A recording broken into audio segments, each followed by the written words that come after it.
Hey, everybody. Welcome back to the Dani and John show, All Things Parking. All things parking. All things parking.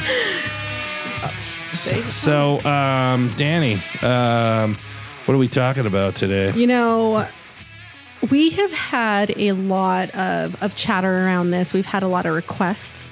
We're going to talk about parking innovation today. And we have completely different opinions. We have completely different insights. And so we're really excited to bring this topic to our podcast today. Yeah, so I think what we're going to do today is we're going to, obviously innovation is changing the industry. It's changing it fast. We've talked about that on a lot of different shows. And so I think what's going on right now is innovation by itself effective in operations right now. And so what I see, in my opinion, is innovation by itself is great. And everybody talks about, what are the operators' value?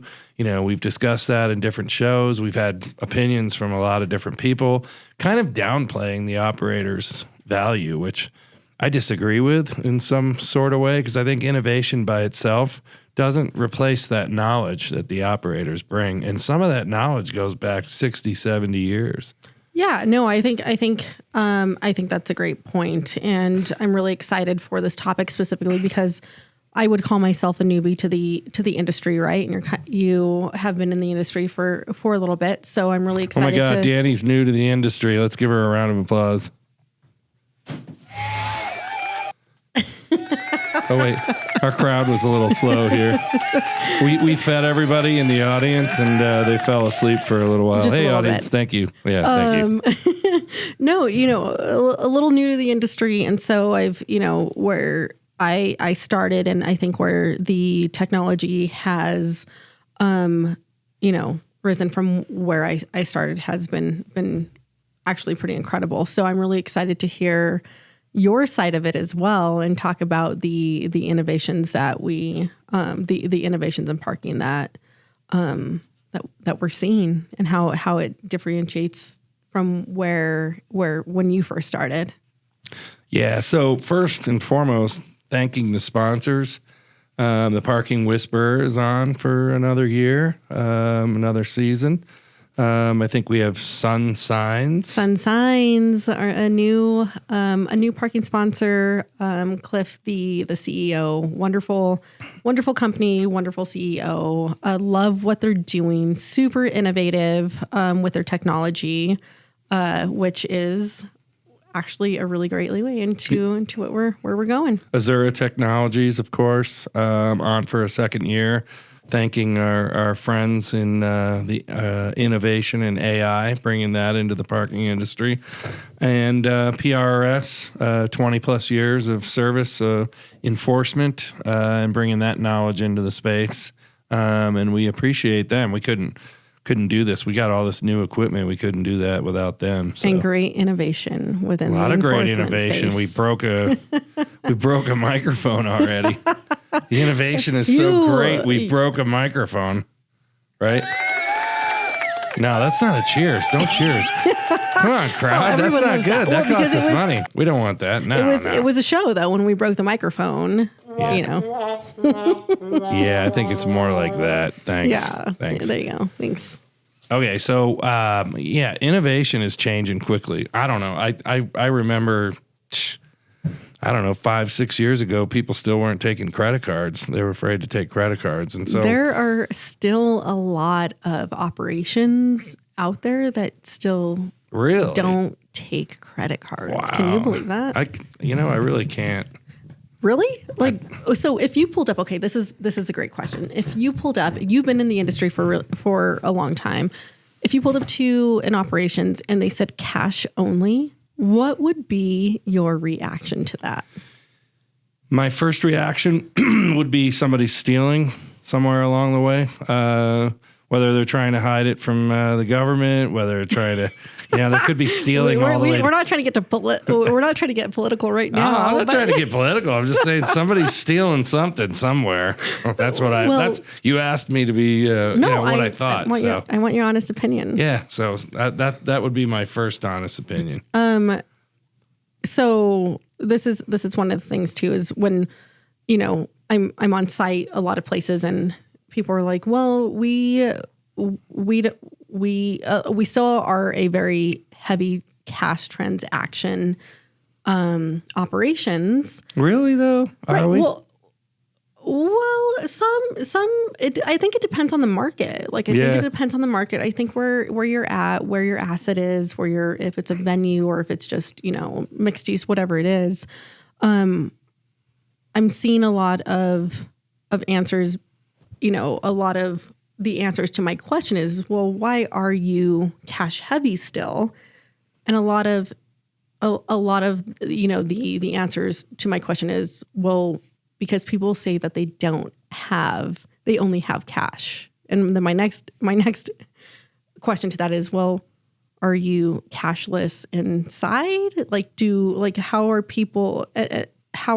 people paying inside, whether it's a venue, whatever establishment? I think after COVID, a lot of establishments stopped taking cash, right? I don't know if that's still the same thing. I don't know. I don't carry cash. I don't carry cash at all. So wherever I go, I pay by credit card or debit card, whatever. But I think it's an interesting scenario. I find it interesting that I'll sit on different, I'll be in front of different city municipal councils and different things, and people are like, oh, well, there's still people with flip phones, so, how are they going to pay? They don't pay by credit card. But when you think about it, I mean, when you go to restaurants, there's some restaurants that don't take cash. I mean, no way. They'd look at you like sideways. So how are you getting by during the day if all you have is a flip phone or, no way to pay without having a credit card? I just find it hard to believe that there's people out there that don't have a credit card, even like in 2024. So I think we hear that a lot, but I think people just like to, when it comes to parking, they like to complain about paying for parking. In general.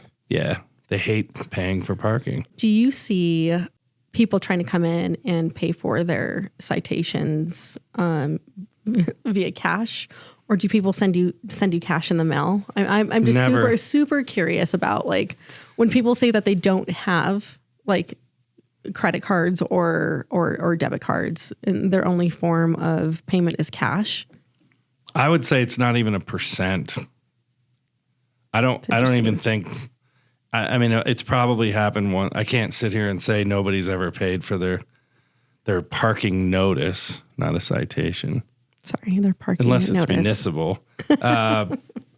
So I don't think anybody's ever paid with cash. Probably once or twice, maybe. Okay, all right. So when you talk about issuing 200,000 notices a month, and I could probably count on one hand in 5 years that somebody paid with cash.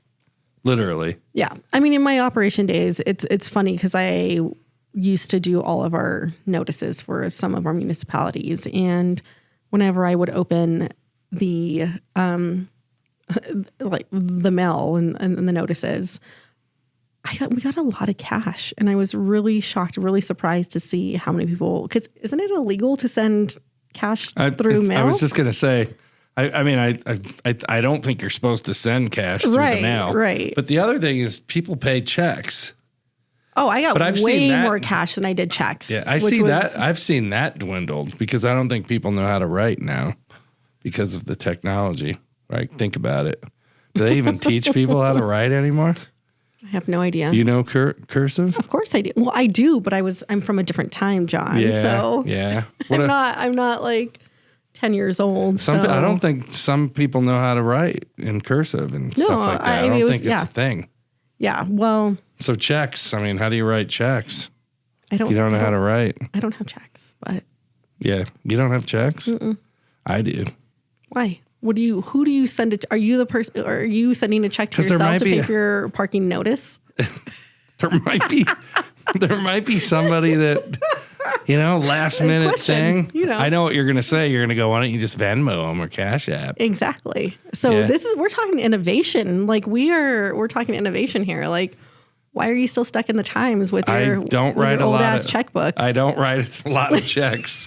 I really don't. But I do have 2 checkbooks in my work bag right now as we speak. So if I had to write Seth a check, I'd be able to do it right now. Yeah, back to innovation. So, I think, as I stated earlier, I think operators are getting, some operators are trying to be more innovative, as we've discussed in some shows.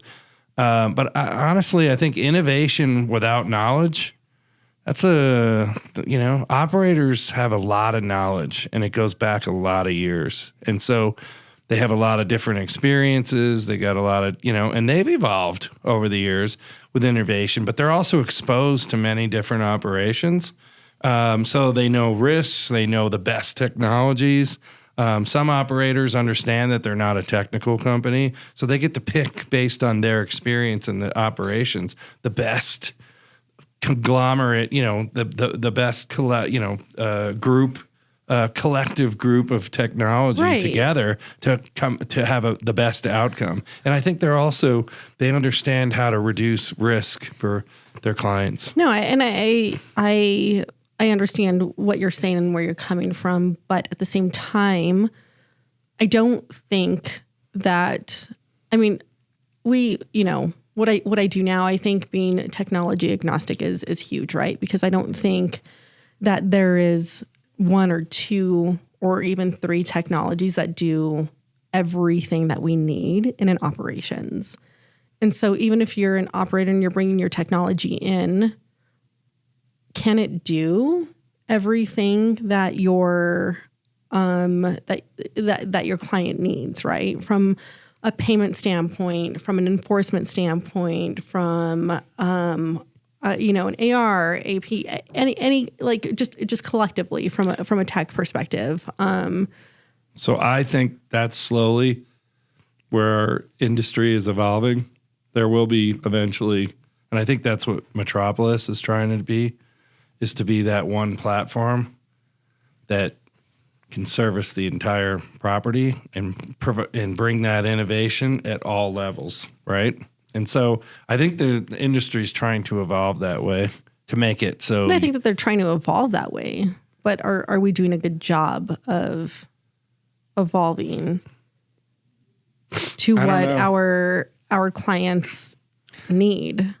I'm one for you. I think there's a lot of people that look over the fence and they want to look at what somebody else is doing and they want to do that too. And then they find out it's not that easy.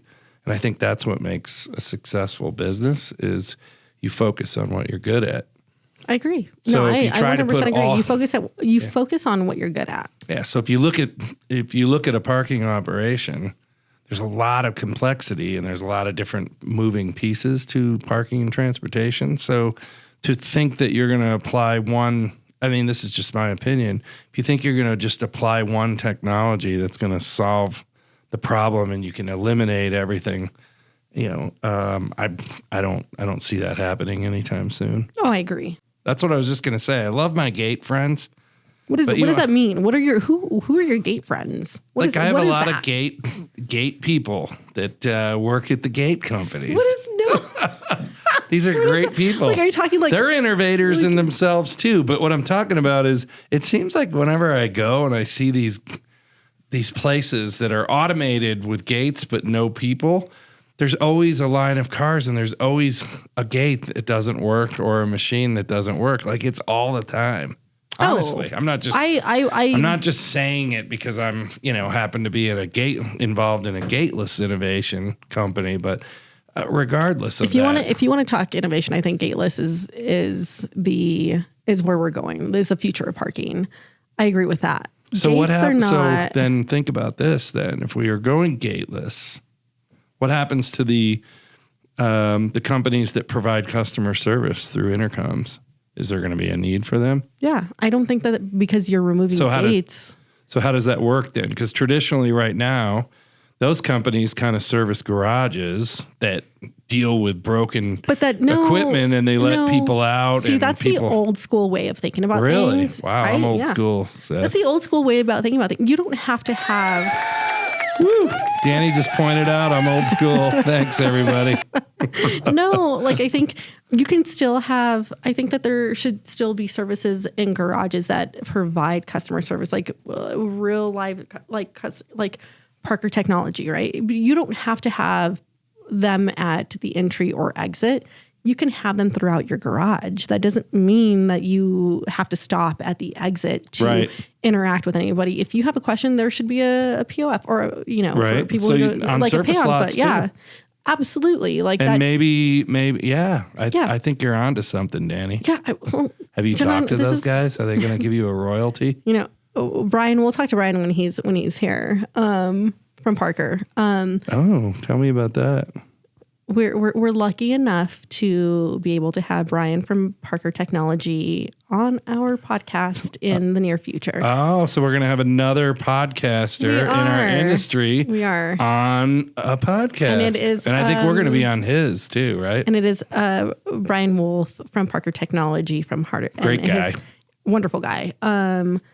Who hosts the parking podcast, Harder Than It Looks. And so, but I think that it would be, I don't think that we have to eliminate the customer service. I agree. Part of it. Now that you've enlightened me a little bit. Yeah. I mean, we can have, you can have, I still think that people, and I was talking to someone about this earlier, where I actually parked in a garage in Cherry Creek recently, and Cherry Creek North.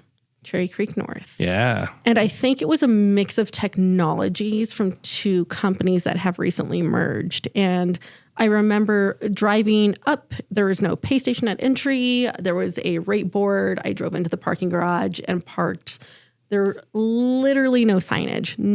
If there is anything that I've learned in my parking career that is important to guests, is signage. People need to know what they're doing. They need to know what they're doing, where they're going, how things work, regardless. And from someone who knows the industry decently well, I drove in, didn't know what I was doing, parked, saw a small sign that said pay at the pay station. Went to the pay station, entered my license plate. It said license plate not found. I was like, okay. And so I was walking and it was like pay on exit. So I didn't worry about it. Came back hours later, went to pay again, and it said license plate not found. And so it was like, I got in my car, drove to the exit, gate went up, which was really strange to me, because being downtown Cherry Creek North for about 4 hours and not having to seem like apparently pay for parking was very interesting to me. And I didn't know the technology. I didn't know what was going on behind the scenes. There was nothing at the entry. There was nothing at the entry except for a rate sign, nothing at exit. Not even like, if that gate didn't go up, I wouldn't even know how to get out, because there was no signage, no like help information or anything. But even when I went to pay at the pay station, there was no direction. Right. And so I think that I think this is not obviously it wasn't like a gateless garage. They're acting like it's like a gate, like a gateless technology, or not, it's not, obviously it wasn't paying on entry or exit.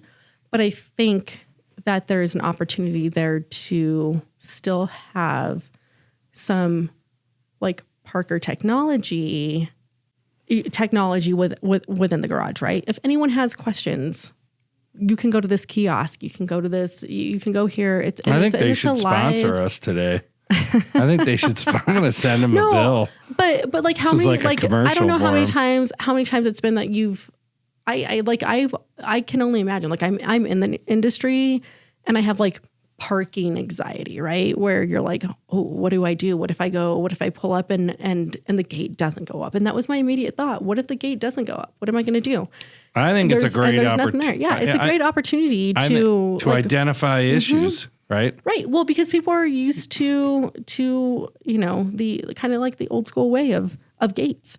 How do we as an industry get new and and consumers, newer customers and older to kind of come into the new world of parking? We're into a gateless world, right? We want to make them comfortable, but we want to give them the information that they need. I think that's a great opportunity to do so. I do. I think they could absolutely provide a service that helps people, let's face it, when it is gateless, people can just drive in and out and they can disappear into the sunset, but there's still, if there's an issue with a payment QR code or there's an issue with something, they're still going to run into challenges.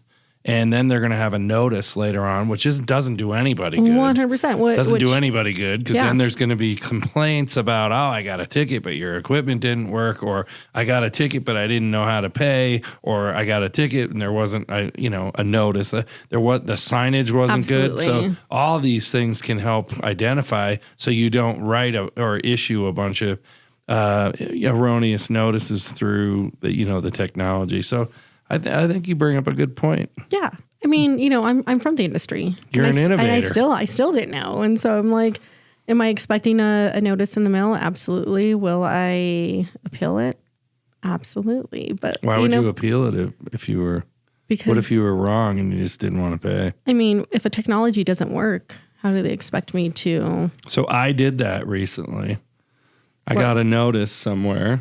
Oh, I won't say where. I'm so could have been a ticket too, so I'll throw that out there. So you got a notice somewhere. It could have been a ticket. Okay. So anybody who knows me, I purposely am non-compliant because I want to see how efficient people are. Were you compliant this time and you still got a notice? I was not compliant. Okay. Purposeful. Okay. Got a notice or a ticket, and I appealed it, and it was waived right away. So to me, that's. And to be clear, that's not that efficient. I mean, you can say that this was not from your own company. It was not. Okay. And I just that makes sense if it was waived. Simply typed, I paid. That was it. I didn't get asked for a receipt. I didn't get asked for anything. Yeah. I just boom, gone. Yeah. So that's, they didn't check. They didn't do their due diligence. They didn't do anything. So to me, that tells me that somebody is just, or something is just getting this stuff off the radar screen. That's not a way to, that's somebody's revenue. I agree. How many times a day is that happening? Oh, often. Yeah. Very often. Yeah. So and you didn't even pay. That's the thing is that. And I've had, I'll just disclose a little bit more. It's not like I was a one-time person. So normally I could see, hey, it's a one-time courtesy. You got one. Here's how it works. We're good to go. No, They didn't run your plate. They didn't ask for your license plate. They didn't ask for a multiple offender.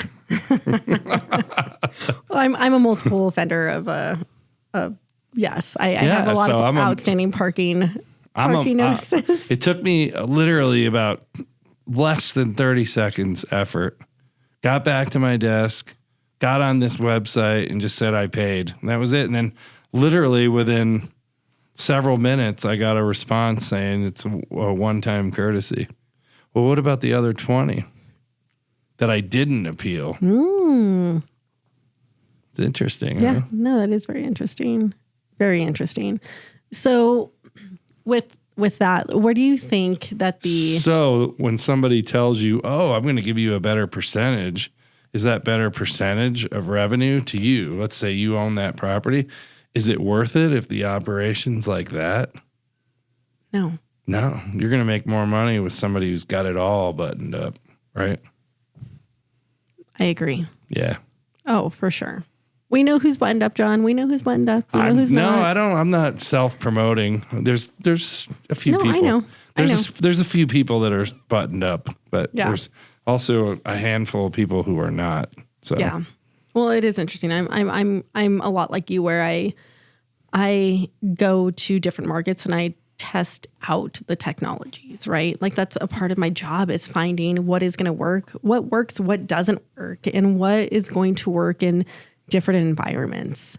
Right. And I do. So I'm very much like that. And it's funny because a lot of the time I travel a lot by myself. I travel a lot with friends. But I'm always the one that's like, no, we're going to pay to park. And I have a few girlfriends in particular who are like, we're going to look for free parking. And I'm like, the hell you are. We're going to go and we're going to pay. We're going to get the closest spot. And it's going to be a whole experience because that is my research Right. and like what other markets are doing and the technology and the solution. How easy is it? How is it? Can I get out of my car? Can I pay in 5 to 10 to 15 to 20, 30 seconds? How long is it going to take me?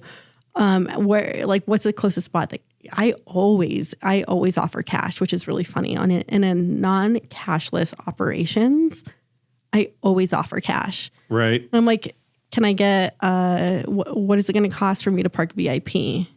And they're like, oh, well, we don't have VIP. And I'm like, if I give you cash, like we're cashless. And then it just like, I always test the waters. I do too. So around here, they'll be like, oh, we have a new website for payments and notices. So I'll go get one and then I'll pay and I'll go through the whole experience because I want to see. I don't know how many times. Learn? Yeah, I don't know. Yeah, and you also want to make sure everything works. Yeah. Right? Kind of like, you're doing a podcast and you got all new equipment and you want to make sure that everything's videoing. You're not breaking shit. You got to make sure everything works.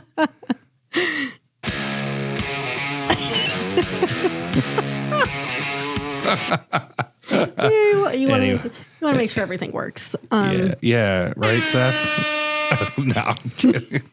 Okay, so what do you think? I mean, like, I kind of know my answer already, but what do you think is going to be the biggest innovation? Actually, let me backtrack.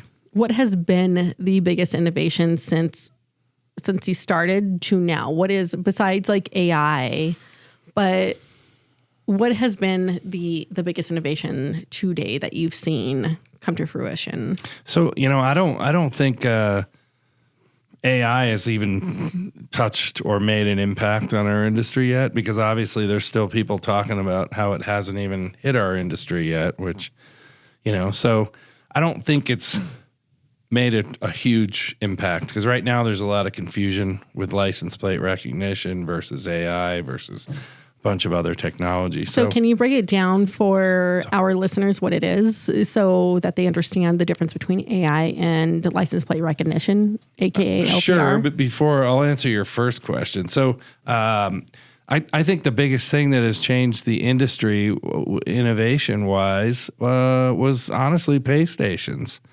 like the T2 machine or the whatever machine.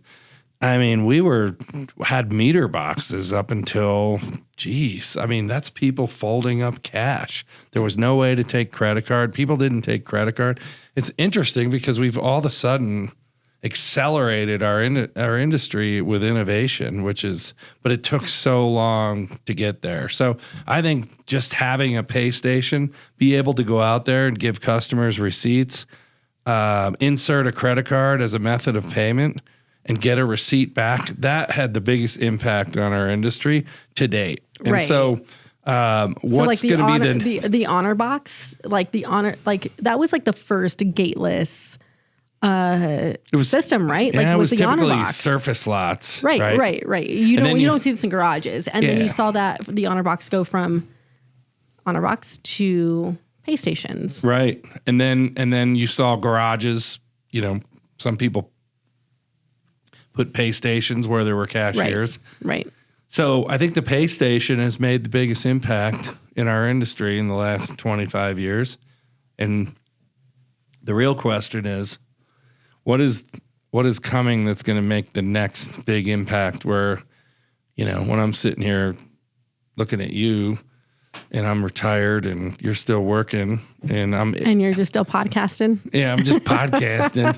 I'm like, holy shit, back in the day, Dani, we had pay stations. I'm still asking you the same question. You guys are going to have something else. So, So I think we're on a cusp right now with QR code technology and the camera stuff, but I think it's going to get even more dialed in. I don't think we've already seen the app thing. I mean, that was here and gone like quick. Right. Nobody wants to download an app for a payment and sign up. So you're seeing that. And I think you're going to forget the QR code. I don't want a QR code. I don't want to scan anything. I want to just drive in and have it start and stop, And then, I want to be able to, and as a company, I'm going to be able to say, Dani walked over here and John walked over there, right? And how does pricing evolve once we start understanding consumer behavior? Yeah, once we start tying in all the behavior. I know Dani goes to the bar and drinks 8 drinks, which I don't, and never drives home, and but she's responsible and takes an Uber. So I'm going to, she gets charged. I know this person is only going to stay for an hour, and the lot is occupied at 90%. So, I mean, who knows where this is going to go, but I think we're going to be, looking back and going, I can't believe I scanned a QR code with a cell phone camera. Like, that's going to be so yesterday. Or I can't believe I used to put money in an honor box that. This is going way back, so I can talk about it. But Manitou Springs, back in the day when that converted to paid parking, we represented the town, right? And so we worked for the town.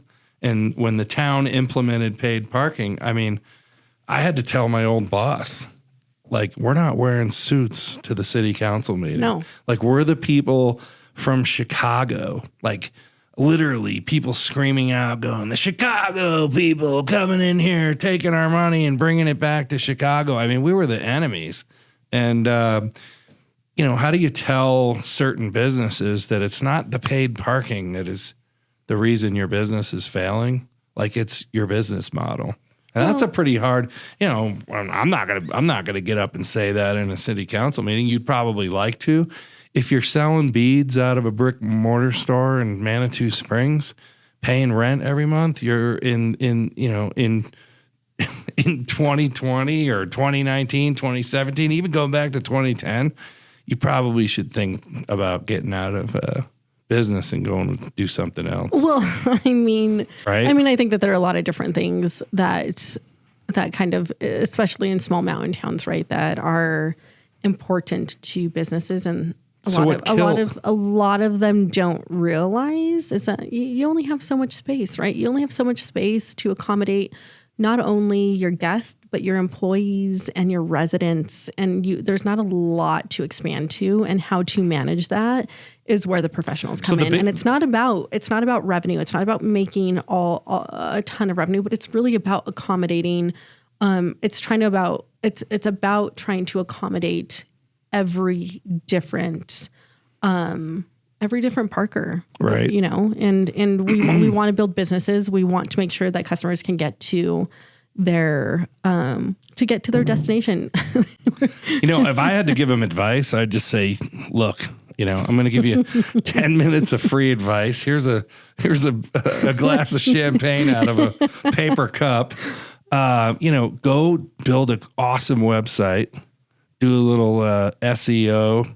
Oh my God, marketing. Stop. Did you just say? No, I did, but this was like 10 years, 15 years ago. Oh, so do a little SEO marketing, put all your inventory in your garage and start selling off the online. Like, don't have a brick and mortar store with beads. But it doesn't matter about the business. Like, it literally, to me, okay, so this is great. Because, it does matter. No, because it doesn't matter about the business blamed paid parking on the failure of the business when paid parking had nothing to do with it. Seriously. And to take it one step further, without paid parking, the businesses that were successful and did have a good business model, they were struggling because of the chaos, which is why paid parking was a need in Manitou Springs.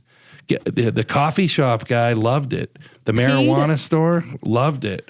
Bars loved it. I will say that, like, to kind of take a spin on that, It should be called managed parking versus paid parking. Oh, I like that. Yeah, managed versus paid, right? Wow, you always have a way of... Oh, thank you. I like that. Wow. Hey, let's give her a round of applause.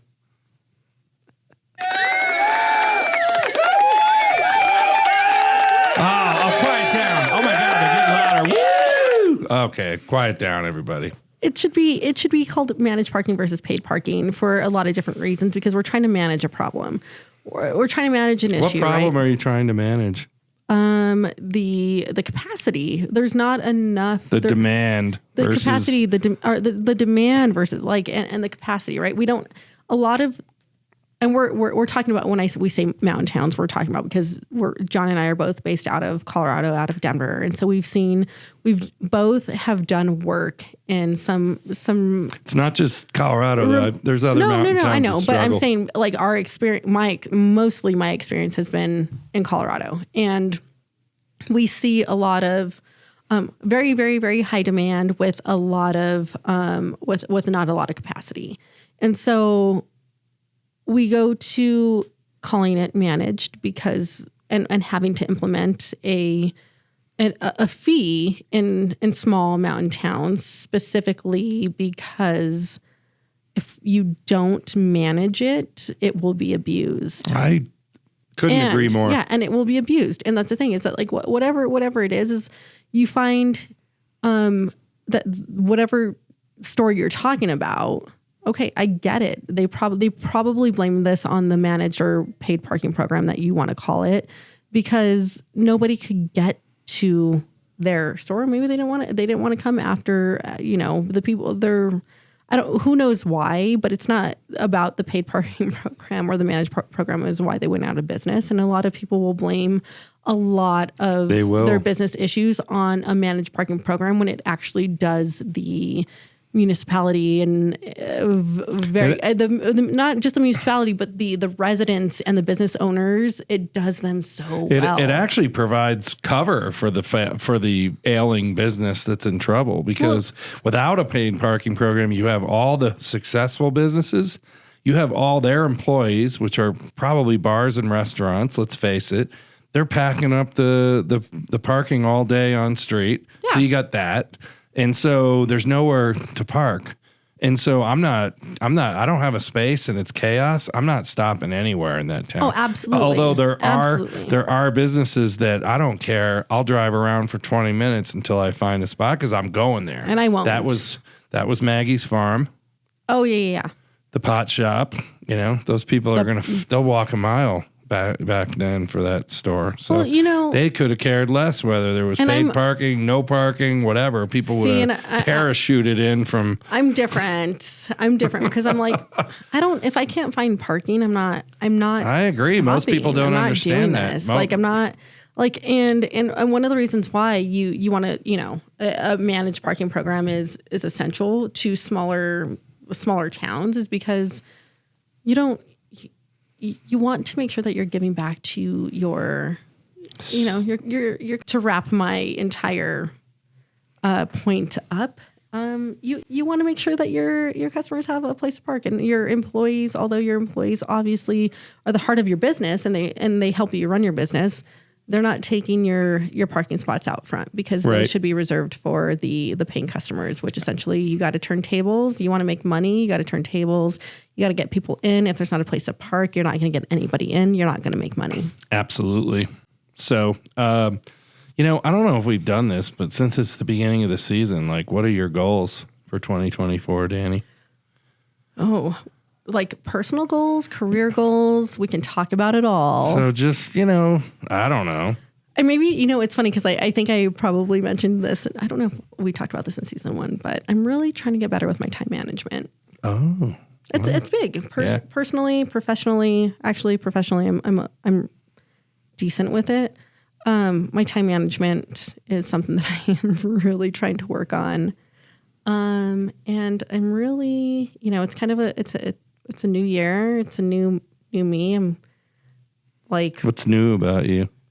Well, I am like, this is the first year that I've been by myself in probably 15 years. Oh, wow. That's very new. Yeah. So, time to kind of be by yourself, which is a huge adjustment. So now you feel like you're in the new year, and it's like, here I go.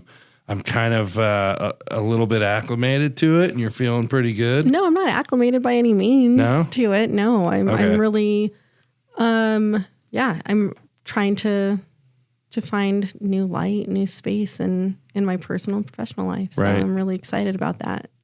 So that's good. Yeah. What about you? What are my goals? I started walking. You did mention that like today. a lot, like an hour in the morning, and so that was one of my goals, and I keep doing it. Although the snow and the travel the last week and a half, like I can feel it when I'm not walking. So that was one of my goals, just to be a little bit more healthy, more active, more healthy. Yeah. Gone skiing a couple times. Okay, where do you Trying to went to Vail. Trying to, maybe slim down the 20 beers to, what do you think, Seth? 8? 7 or 8? I think that's a good, what do you think, Dani? Hey, I think I think whatever you think is appropriate is what's I'm appropriate. kidding. I really don't drink 20 beers every time I drink. No. We get to have. We like to have fun, though. Yeah, we like to have fun when we're recording, so that's a lot of.